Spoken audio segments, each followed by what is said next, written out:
వివాహం. స్త్రీ జీవితంలో వివాహానికి ఉండే విశిష్టత ఏమిటి? ఇప్పుడు రుక్మిణి విషయమే తీసుకుందాం. ఒక స్త్రీగా పవిత్రమైన భావంతో ఒకరిని కోరుకుంది, అతనితో వివాహాన్ని కోరుకుంది.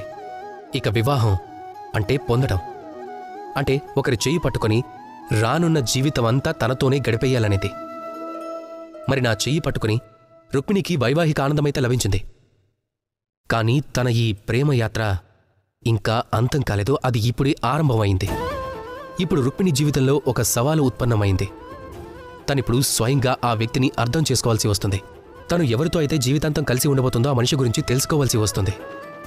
నిజానికి ఇలాంటి సమయం ప్రతి ఒక్కరి జీవితంలోనూ వస్తుంది. ప్రతి ఒక్కరూ అంటే మీరు కూడా. మీ జీవితంలో కూడా ఈ పరిస్థితి వస్తుంది. తగిన ఏర్పాట్లను చేసుకోండి. తమరి మనసులో ఉన్న అవలక్షణాలన్నింటినీ తీసి పక్కన పెట్టేయండి.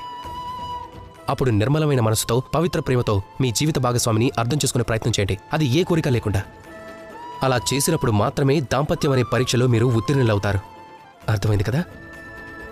రాధాకృష్ణ.